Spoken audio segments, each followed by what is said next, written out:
नमस्कार, PGS news में आपका स्वागत है। पीजीएस न्यूज हर रोज लाता है हरियाणा से जुड़ी सभी महत्वपूर्ण और काम की खबरें, तो बिना समय गवाई जान लेते हैं। पहले जानते हैं मौसम का हाल। हरियाणा में मौसम विभाग ने कैथल और जींद जिले में बारिश की 25% संभावना जताई है। वहीं गर्मी ने भी अपना असर दिखाना शुरू कर दिया है, जिसके चलते प्रदेश का तापमान 45 डिग्री सेल्सियस तक पहुँच गया है। गुरुवार को फरीदाबाद प्रदेश का सबसे गर्म जिला रहा, जहाँ का अधिकतम तापमान 45 डिग्री सेल्सियस दर्ज किया गया। मौसम विभाग ने अगले 4 दिन 16 से 19 मई तक बारिश का पूर्वानुमान जारी किया है, जिसके अनुसार 16 मई को प्रदेश के 2 जिलों जींद और कैथल में बारिश की संभावना है। अन्य जिलों में मौसम शुष्क रहने की संभावना है। 17 मई को 8 जिले सोनीपत, रोहतक, झज्जर, चरखी दादरी, महेंद्रगढ़, रेवाड़ी, गुरुग्राम और मेवात में 25% बारिश की संभावना है। आगे समाचारों में हरियाणा के पूर्व मुख्यमंत्री भूपेंद्र सिंह हुड्डा की मुश्किलें बढ़ने वाली है। पंजाब एवं हरियाणा हाईकोर्ट ने मानेसर लैंड स्कीम पर पंचकुला सीबीआई स्पेशल कोर्ट में ट्रायल पर लगी रोक हटा दी है। करीब 4 साल से इस मामले में ट्रायल पर रोक लगी थी। हाईकोर्ट के ऑर्डर के बाद अब सीबीआई कोर्ट में मामले की सुनवाई शुरू होगी। इस मामले में हुड्डा समेत 33 अन्य के खिलाफ पहले ही सीबीआई चार्जशीट पेश कर चुकी है। इसमें पूर्व सीएम भूपेंद्र हुड्डा के साथ कुछ अफसर और बिल्डर भी सीबीआई ने आरोपी बनाए हैं। 2019 में सीबीआई ने 80,000 पेजों की चार्जशीट कोर्ट में पेश की थी। सीबीआई ये चार्जशीट ट्रक में भरकर लाई थी। आगे समाचारों में हरियाणा बीजेपी के प्रदेश अध्यक्ष मोहनलाल बड़ोली और सिंगर रॉकी मित्तल पर गैंगरेप का आरोप लगाने वाली युवती पर दूसरी एफआईआर दर्ज हो गई है। यह एफआईआर युवती की ही सहेली ने दिल्ली में दर्ज कराई, जिसमें उसने बताया कि युवती, उसका बॉस अमित बिंदल और एक अन्य व्यक्ति उस पर गैंगरेप केस में गवाही देने का दबाव बना रहे हैं। महिला ने बताया कि वह और उसकी मां टेंशन में है।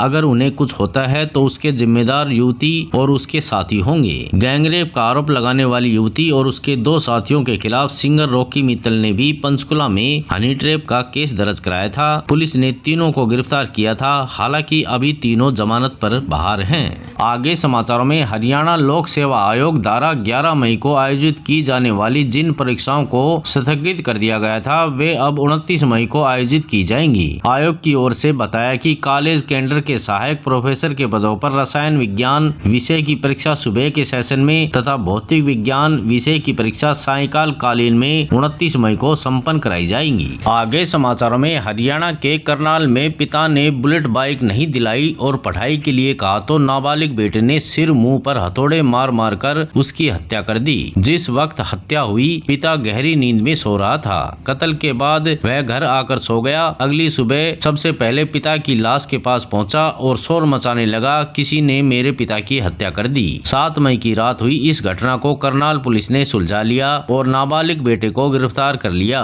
उससे पूछताछ की गई तो कत्ल के पीछे की कहानी सामने आई। आगे समाचारों में हरियाणा कांग्रेस विधानसभा में नेता प्रतिपक्ष के नाम को लेकर गंभीर नहीं है। यही वजह है कि सरकार के द्वारा 2 सप्ताह पहले लेटर लिखकर नाम मांगे जाने के बाद भी अभी तक पार्टी की ओर से कोई जवाब नहीं आया है। अब सरकार ने इस मामले को गंभीरता से लिया है। सरकार अब हरियाणा कांग्रेस को टाइम आउट रिमाइंडर भेजने जा रहा है। मुख्य सचिव अनुराग रस्तोगी की ओर से निर्देश दिए गए हैं कि सोमवार को कांग्रेस को इस हादसे का एक रिमाइंडर भेजा जाएगा। अधिकारियों का कहना है कि यदि इसके बाद भी कोई जवाब पार्टी की ओर से नहीं आता है तो वह कानूनी सलाह लेकर काम करेंगे। आगे समाचारों में हरियाणा में 6 IAS और 1 HCS अधिकारी का तबादला किया गया है। वीरेंद्र लाठर को अंबाला का जिला नगर आयुक्त नियुक्त किया गया है, जबकि राहुल नरवाल प्रौद्योगिक विभाग में विशेष सचिव होंगे। हितेश कुमार मीणा को लोक निर्माण विभाग में अतिरिक्त सचिव बनाया गया है। रेणु सोगन को